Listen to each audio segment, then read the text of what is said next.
Hola, aquí estamos en otro de nuestros encuentros. Como saben, estamos viendo historias de personas que tuvieron encuentros con Jesús. La semana pasada estuvimos viendo el que llamábamos religión o compasión. El encuentro aquel en el que Jesús ayudó a un hombre que tenía una mano tullida o seca en la sinagoga un día sábado, un día de reposo, y por eso hubo cierta desavenencia con los líderes judíos allí, pero Jesús les lanzó un desafío: si era correcto, si era legal desde el punto de vista de la palabra de Dios, ayudar a alguien en el día de reposo o no, si lo correcto era hacer el bien o hacer mal. Y ellos por supuesto no contestaron, y Jesús por supuesto sanó al hombre. El encuentro de hoy lo hemos titulado Una fe extraordinaria. No sé tú, pero cuando uno piensa en los seguidores de Jesús, en la gente ahí alrededor de Jesús, y uno trata de escoger quién tuvo o quién mostró más fe en Jesús durante el ministerio de aquí en la tierra, probablemente a nuestra mente vengan personajes como Pedro, como Juan, tal vez algún otro, pero vamos a ver en la historia de hoy, en el encuentro de hoy, quién fue la persona que mostró más fe en Jesús, dicho por él mismo, dicho por el propio Jesús. Vamos a verlo allí en Lucas capítulo 7, el Evangelio de Lucas, el capítulo 7. Vamos a estar leyendo primero ahora los 2 versículos del comienzo. Dice: después que hubo terminado todas sus palabras al pueblo que le oía, entró en Capernaum. Y el siervo de un centurión, a quien éste quería mucho, estaba enfermo y a punto de morir. Esta es la introducción al encuentro. Este es más bien el contexto y el problema. Fíjate que está hablando de la ciudad de Capernaum, esta ciudad a la orilla del lago de Galilea, donde Jesús tenía más o menos su cuartel general, en la casa de alguno de sus seguidores, probablemente Pedro o algún otro. Entró allí en la ciudad y dice que había allí un centurión. Este centurión era una especie de capitán del ejército romano. Se le llamaba centurión porque estaba al frente de una centuria, o sea, de 100 soldados. O sea, que era un oficial importante dentro del ejército romano. Y obvio, no era judío, era romano. Ahora, este extranjero romano, militar, importante, tenía un problema. El problema no era de él propiamente, era de uno de sus siervos, que trabajaba probablemente en su casa hacía mucho tiempo, estoy suponiendo, pero lo que sí dice la historia es que estaba enfermo y a punto de morir. No sabemos si era joven, no sabemos si ya era un anciano. Estaba a punto de morir. Y vamos a ver qué hizo este centurión. Vamos a leer ahí ahora a partir del versículo 3. Dice: cuando el centurión oyó hablar de Jesús, le envió unos ancianos de los judíos, rogándole que viniese y sanase a su siervo. Y ellos vinieron a Jesús y le rogaron con solicitud, diciéndole: es digno de que le concedas esto, porque ama a nuestra nación y nos edificó una sinagoga. Lucas está diciendo que este hombre escuchó hablar de Jesús. No sabemos exactamente qué fue lo que escuchó, pero podemos suponer que lo que escuchó fue que Jesús era un maestro, que era un profeta, que hablaba palabra de Dios, que muchas personas lo seguían, que hacía milagros. Por ejemplo, que sanaba a los enfermos, que tenía poder, que no era como los otros maestros. Lo que haya sido, me gusta que este centurión, y quiero que te fijes en esto, este centurión lo que escuchó lo aplicó a su propia vida, a su propia necesidad. Lo que él escuchó lo aplicó para él. No fue suficiente para él pensar, wow, qué bueno sería para fulano, para mengano, encontrarse con el Maestro Jesús. Seguramente él los podría ayudar en sus necesidades. No, él no pensó así. Él escuchó hablar de Jesús e inmediatamente pensó cómo eso se podía aplicar a su propia vida, a su propia necesidad. Nosotros tenemos que aprender de este centurión, porque muchas veces nosotros estamos leyendo la palabra de Dios, leyendo la Biblia, o escuchando la explicación, la predicación de la palabra de Dios. Y todo lo que viene a nuestra mente es, si fulano estuviera escuchando esto, ¿qué falta le hace a él oír estas palabras? Qué lástima que esta persona no está aquí oyendo esto, porque le viene muy bien. Y estamos todo el tiempo desviando lo que estamos escuchando o lo que estamos leyendo, lo estamos desviando hacia otras personas, hacia otros problemas, otras necesidades, pero no hacia nosotros, y es lo que deberíamos hacer, como hizo este centurión. Algo curioso es que el encuentro entre Jesús y este centurión no fue físico allí, no estaban los dos en el mismo lugar geográfico. No, primera vez de todos estos encuentros que hemos visto, que este encuentro tiene lugar a distancia, tal como ahora tú y yo nos estamos encontrando a distancia. Claro que en aquel tiempo no fue usando como medio la tecnología. El centurión usó como medio de contacto a otras personas. Dice que envió a unos ancianos de los judíos. No se está refiriendo a que eran viejitos, blancos en canas. Se está refiriendo a que eran personas de autoridad reconocida dentro del pueblo judío. Eran líderes reconocidos allí. Probablemente él pensó en esta manera porque tal vez dijo, yo soy romano, soy un extranjero. Voy a aprovechar estas gentes que tienen buena opinión de mí, vamos a ver eso en un momento, para que ellos intercedan y así tal vez logre el favor, la ayuda de este Maestro Jesús. Cuando estos líderes llegaron a donde estaba Jesús, rogaron en favor del centurión y le hablaron bien de él y expusieron algunas cosas en su favor. Por ejemplo, le aseguraron que este centurión, a pesar de ser extranjero, a pesar de ser romano, a pesar de ser un oficial del ejército romano, sin embargo, él amaba a los judíos. Y como prueba, citaron el hecho de que este centurión había construido una sinagoga para los judíos allí en aquella ciudad.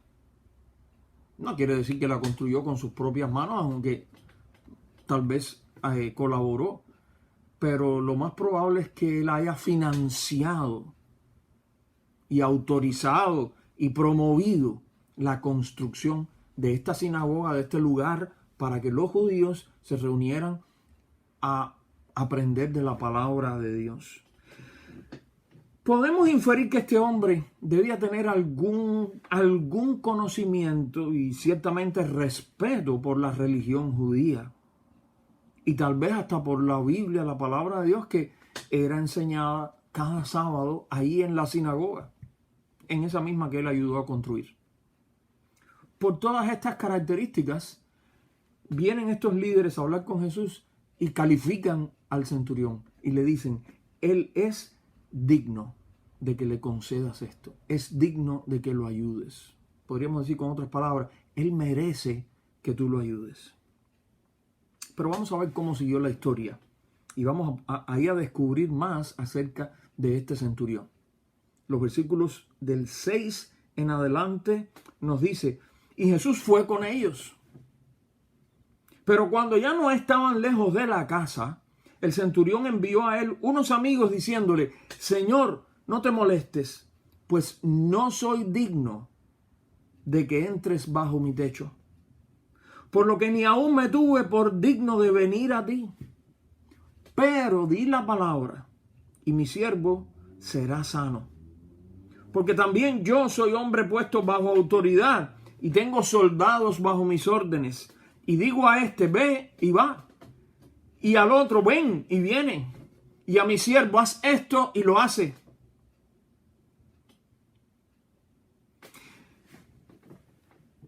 ¿Notaste por qué este centurión no quiso que Jesús llegara hasta su casa, llegara a entrar en su casa?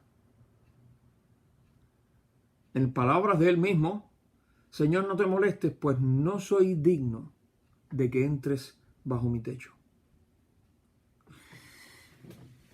Este militar romano, este oficial con una posición importante, que tenía 100 soldados bajo sus órdenes, no se sentía digno. No sentía que su casa fuera digna de que entrara en ella Jesús, el Maestro, el Hijo de Dios. No sé si recuerdas que cuando los ancianos vinieron a ver a Jesús y estuvieron recomendando al centurión, le dijeron, Él es digno que le concedas esto. En cambio, él mismo se vio a sí mismo y dijo, no soy digno de que entres bajo mi techo. ¿Notaste? Él es digno, dijeron los ancianos. Él mismo dijo, yo no soy digno. No sé cómo llamarías a esta actitud de este hombre, tan importante, pero la podemos describir como humildad. Humildad. Humildad al llegar ante Jesús. ¿Qué te parece? ¿Será que es importante cuando nos llegamos ante Jesús hacerlo con humildad? Claro que sí. Claro que sí. Reconociendo que no somos dignos, no merecemos. No hay nada en nosotros de valor que el Señor lo pueda considerar y decir, wow, qué clase de persona esta, tengo que ayudarlo. No existe nada en ti y en mí de esa manera.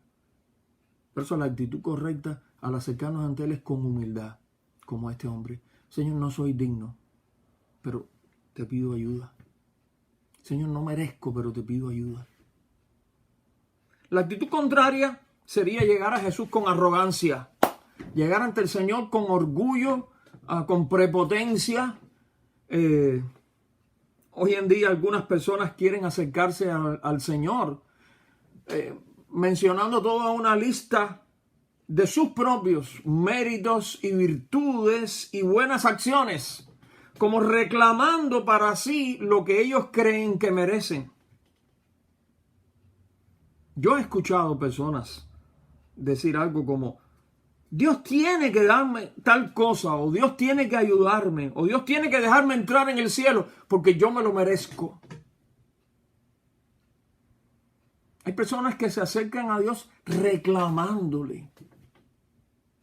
Dios, tú tienes que ayudarme en esta situación. Dios, tú tienes que concederme esto. En cambio, qué diferente la actitud de este centurión, siendo que era un oficial romano importante. Y cuando le pide ayuda a Jesús, le dice, Señor, yo no soy digno.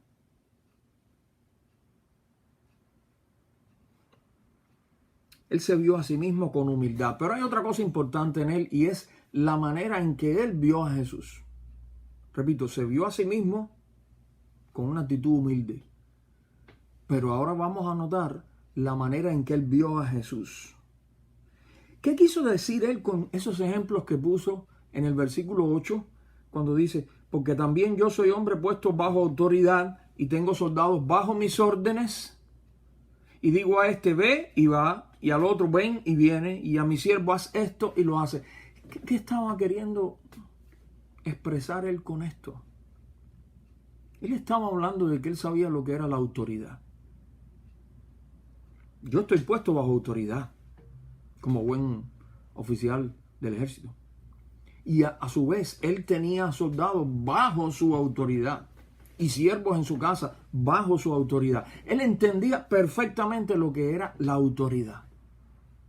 Y él sabía que la autoridad que él tenía le permitía decirle a uno de sus soldados, ven, y venía, ve allá, y el soldado iba. Y a su criado, haz esto, y lo hacía, porque él tenía autoridad y su palabra era una orden. ¿Y por qué le estaba contando todo eso? Porque le estaba pidiendo a Jesús que no entrara a su casa, porque él no era digno, pero además él sabía que no era necesario, porque él estaba reconociendo que Jesús tenía autoridad. Y como le pidió, di la palabra y mi siervo será sano. Señor, no entres a mi casa, yo no merezco que tú entres bajo mi techo, pero di la palabra y yo sé que mi siervo va a ser sano. Ahí donde estás, en el medio del camino, no llegues, solo di la palabra, Señor, y mi siervo será sano. Yo sé lo que es la autoridad. Yo digo una palabra y mis subordinados corren a obedecer. Señor, tú di la palabra y la enfermedad se va a ir. Y el problema que tenga va a cesar. ¿Qué estaba mostrando este hombre en ese momento, en su actitud hacia Jesús? Estaba demostrando fe. Estaba demostrando fe.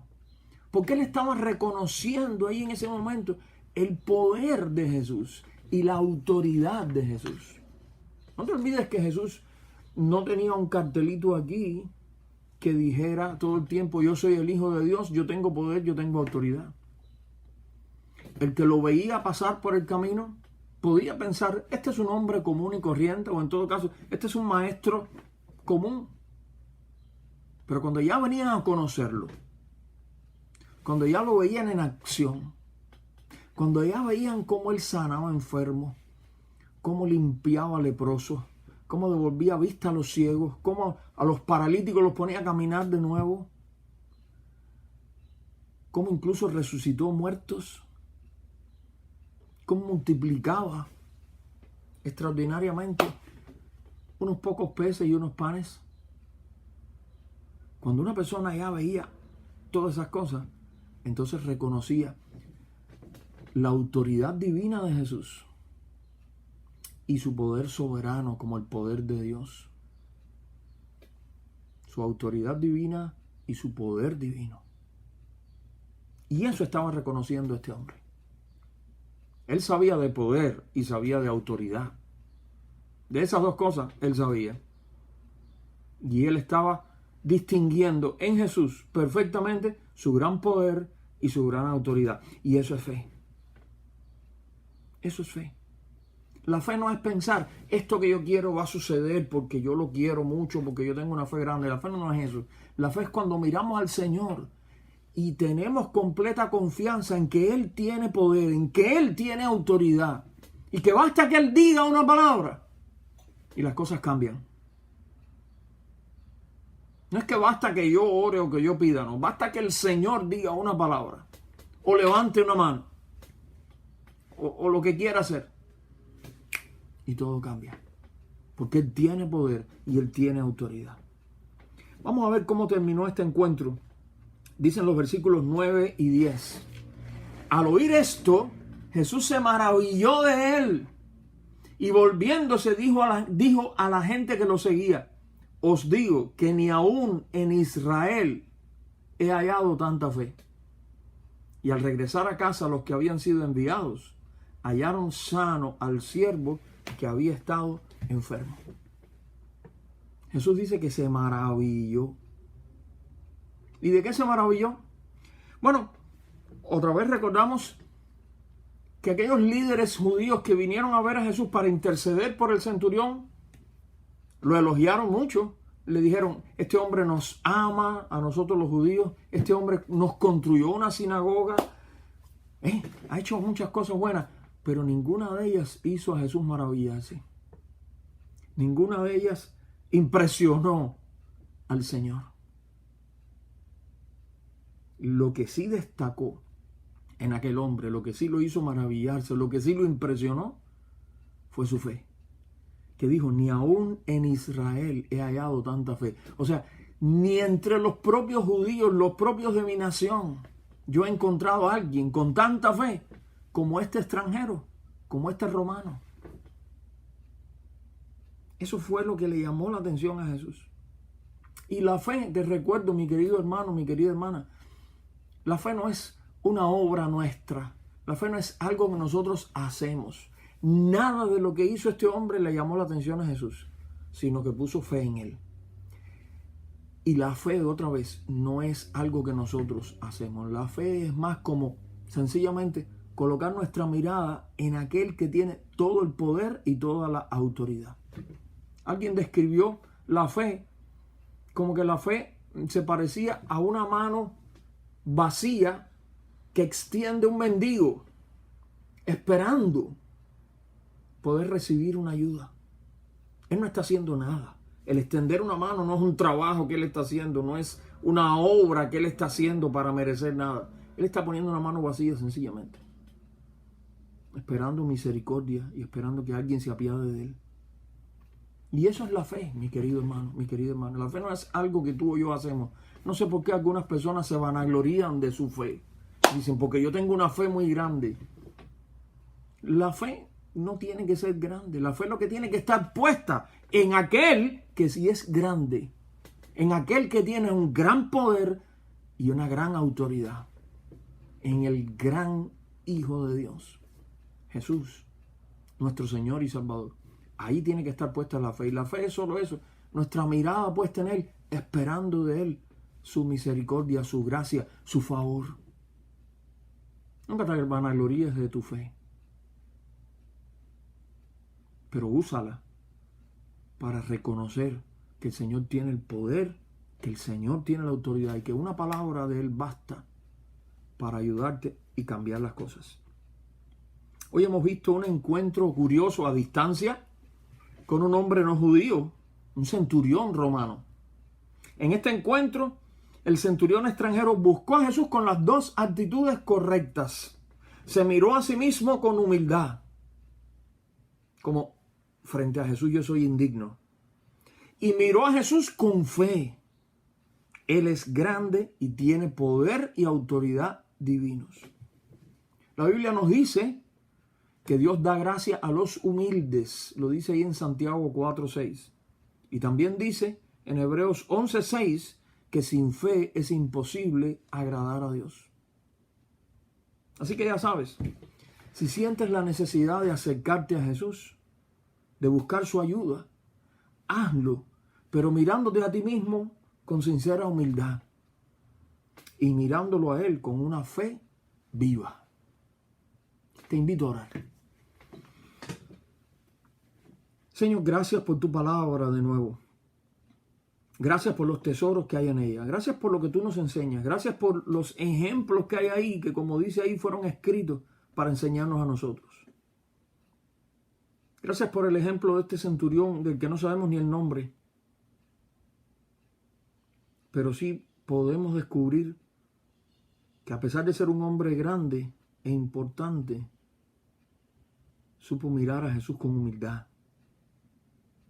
Supo mirarse a sí mismo en realidad con humildad y mirar a Jesús con fe. Por eso así se acercó a Jesús, con humildad y con fe. Nosotros no es que queremos que tú te maravilles de nosotros, pero sí queremos, Señor, que tú nos enseñes. Enséñanos a ser humildes. Enséñanos a darnos cuenta que frente a ti somos indignos.